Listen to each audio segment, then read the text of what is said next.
Hello there and welcome to our Shield of the Sun video. In this video, what I'd like to do is do a video about the confrontation of Job and Satan and talk a little bit about that as another subject matter pertaining with Job's life was his contention and contest with Satan. So let's talk about it there to give more of an understanding of our enemy and why and the things to look out for in the psychological warfare, physical warfare, and spiritual warfare he engages against mankind. So to give that example, this is one example out of billions, really. Let's look at Job chapter 1. There was a man in the land of Uz whose name was Job, and that man was perfect and upright, and one that feared God and eschewed evil. Meaning he hated evil so much he talked smack about it. You know, he literally couldn't stand evil. He was the kind of guy who was like, you're doing that? Yeah, that's so stupid. Why would you do such evil things? That's just disgustingly evil. I cannot. And then he'd go on about why that was so ridiculous. And if he was just a person that did not like evils and was outspoken about that. And there were born unto him 7 sons and 3 daughters. His substance also was 7,000 sheep and 3,000 camels, and 500 yoke of oxen, and 500 she-asses, and a very great household, so that this man was the greatest of all the men of the east. So Job actually came from the line of Esau. And to understand, have you ever owned a sheep? Just one, or a camel, just one camel, or maybe an oxen, maybe just one oxen. You know, have you ever owned any of these animals and had to take care of them and find a way to make profit out of them in order for you to be a rich man or woman? Like, have you ever taken care of cattle? Well, to understand, just one of them is going to give you it's going to challenge the mind. So imagine 7,000 sheep, 3,000 camels, 500 yoke of oxen, the amount of work that was put into that to make something out of that work and to have profit share and to be considered successful is an astronomical amount of work. It's work that is just, whew, it ain't, to understand it, Job was wealthy, but that wealth came at blood, sweat, and tears. And his sons went and feasted in their houses, every one his day, and sent and called for their 3 sons to eat and to drink with them. And it was so, when the days of their feasting were gone about, that Job sent and sanctified them, and rose up early in the morning, and offered burnt offerings according to the number of them all. For Job said, It may be that my sons have sinned, and cursed God in their hearts. Thus did Job continually. Another thing about Job is that he knew the particularities of human nature. So he wasn't afraid to say, my kids probably did some evil things and didn't tell me. Now, I cannot expect my children always to tell me everything about their lives. They've probably done a bunch of stuff and ain't telling me nothing. And my daughter is the same deal. I can't expect them to tell me everything that's going on. They've probably done some stuff and ain't told me nothing. So what I need to do as a father is consider that with my children and pray on their behalf that no matter what they did, to help my children to be better individuals each and every day if they sinned, if they offended anyone. And that is brought to God's attention, who will then bring that to Job's attention. And thus he is praying for the sanctity of his children, no matter what they're doing, so that they do make good decisions. And thus he also knows that children in households keep things to themselves. So as a leader, you have to accept that and pray for them anyway. And keep prayer with them in awareness of any bad behavior. So he covers all of his bases. He knows how to do this. So he's a very wise father. He's a hardworking man, and he's blessed for obeying God. And it's not easy to do what he did. So to understand it, if you know, now that you know the truth about it, this is the actual truth about it. Let me show you how Satan views the truth. Let me show you how Satan viewed Job, now that you know the truth about Job, starting out before the battle with Satan. Now there was a day when the sons of God came to present themselves before the Lord, and Satan came also among them. People go, how did he do that? He actually was in heaven among the sons of... that's exactly what the Bible just said to you. He just walked his happy self in there one day and stood among them. And you're probably going, how did he must have some kind of... Yeah, he must. Yeah, you just think what you want. Whatever superstitious thing you like. Let's talk more. And the Lord said unto Satan, hence comest thou? Boy, Satan just walked right in there. Like the Lord didn't even see him coming. That's a smart guy. You just think what you like. Then Satan answered the Lord and said, from going to and fro in the earth, and from walking up and down in it. That doesn't sound good to understand it.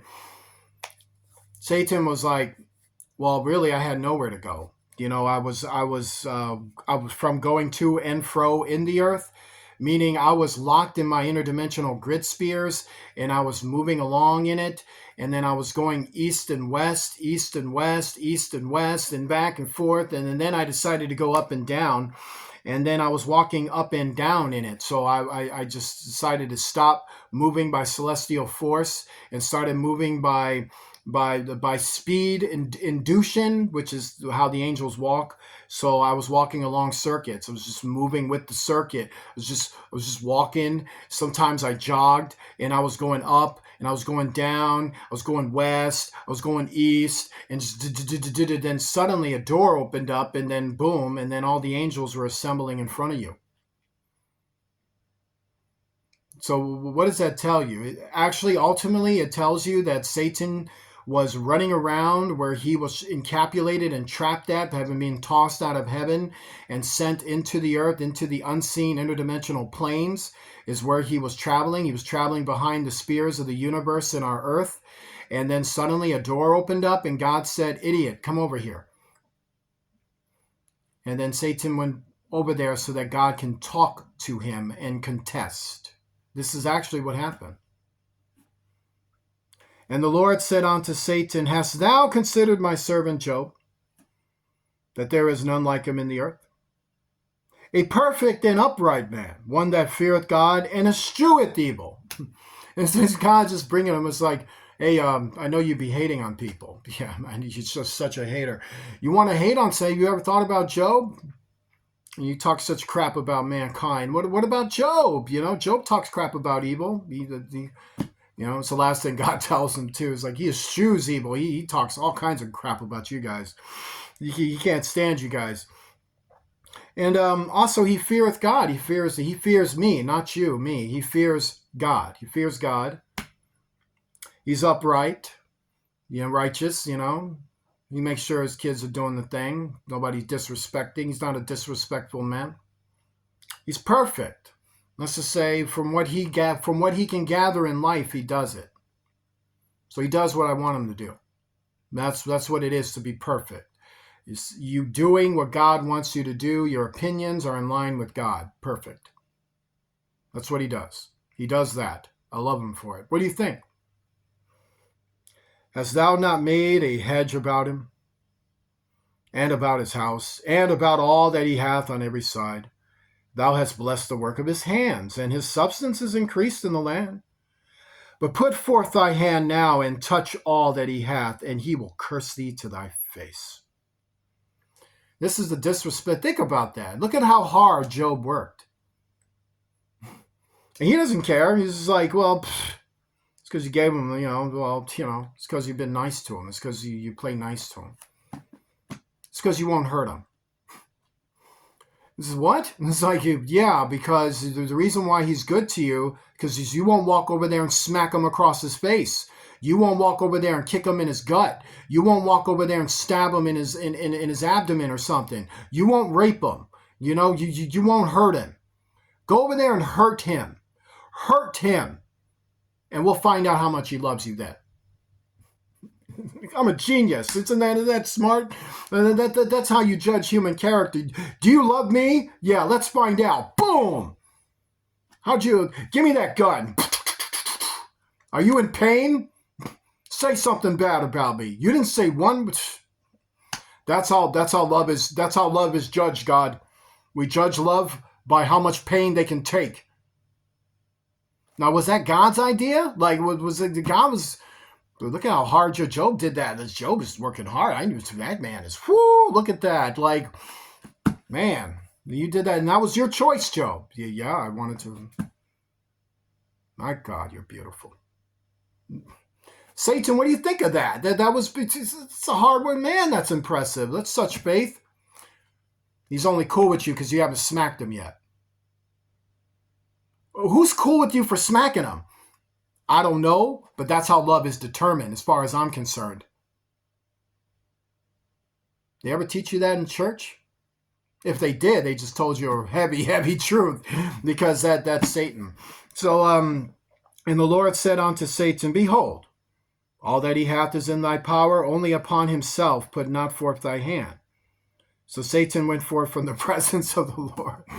So even God's like, well, I'm not like you. I don't believe in smacking people, but I see what you're saying. So why don't you punch something that is an extension of himself? So we'll find out if you're right. And since I'm not like you, I'm not going to tell you to go hurt someone on purpose like that to make it look like I'm anything like you. And there was a day when his sons and his daughters were eating and drinking wine in their eldest brother's house.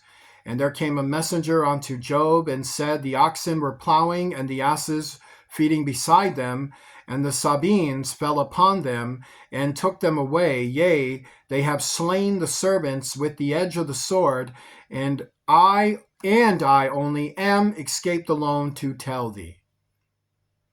So that's heavy. This is saying a raiding party that came down on them, these thieves, and did this.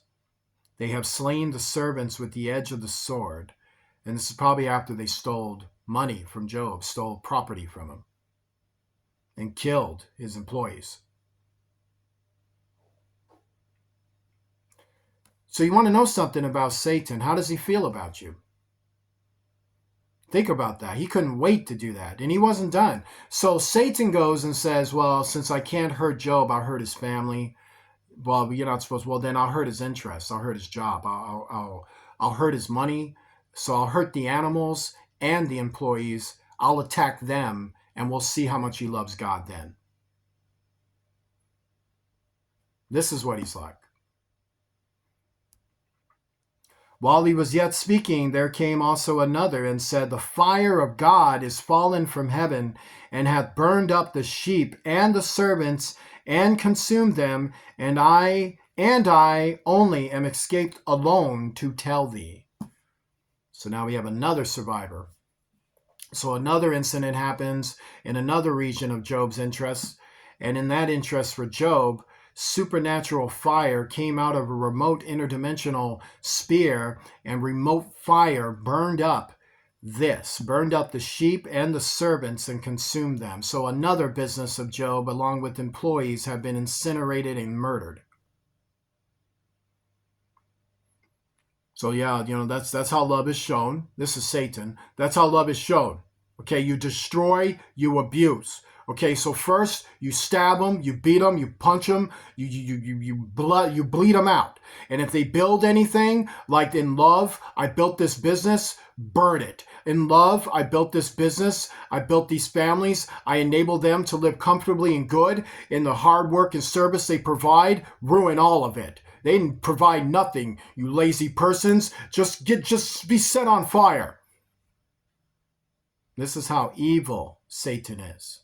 Unreasonable, unmitigated, doesn't care, overlooks all the good you do, overlooks everything you do, overlooks the struggle, overlooks the hard work, overlooks your faith, overlooks everything, doesn't care about one single good thing you've ever done. Wants to look at everything good you've done and wreck it and destroy it and burn it, and then sit back and tell you don't love God enough. While he was yet speaking, there came also another, and said, The Chandlings made out 3 bands, and fell upon the camels, and have carried them away, yea, and slain the servants with the edge of the sword. And I only am escaped alone to tell thee. While he was yet speaking, there came also another, and said, Thy sons and thy daughters were eating and drinking wine in their eldest brother's house. And behold, there came a great wind from the wilderness, and smote the 4 corners of the house, and it fell upon the young men, and they are dead. And I only am escaped alone to tell thee. Then Job arose and rent his mantle, and shaved his head, and fell down upon the ground, and worshipped, proving Satan wrong. But that's a lot to go through, isn't it? And said, Naked came I out of my mother's womb, and naked shall I return hither. The Lord gave, and the Lord hath taken away. Blessed be the name of the Lord. In all this Job sinned not, nor charged God foolishly. That's what made him pretty special when it came to his faith. The amount of pain and the amount of humiliation and the amount of outrages and the amount of bloodshed and the amount of outright murder and destruction and robbery. All these terrible things happened by a supernatural source. An unseen source did this to him, raising up things where all of his neighbors would think, man, is this guy cursed? Everybody hates you, and dealing with it. All to show forth to Satan, you're wrong about humanity. Join me in a prayer. Our Father, who art in heaven, hallowed be thy name. Thy kingdom come, thy will be done on earth as it is in heaven. Give us this day our daily bread. Forgive us of our debts as we forgive those who are our debtors. Lead us not into temptation. Deliver us from evil, for thou art with us. For thine is the kingdom, power, and glory forever and ever. In the name of Jesus Christ, the King of heaven. Amen. If you'd like to donate to Shield of the Sun, please do so using Cash App, the $ Shield of the Sun, spelled in small case letters closed together. I want to say God bless you to each and every one of you, and I shall see you soon.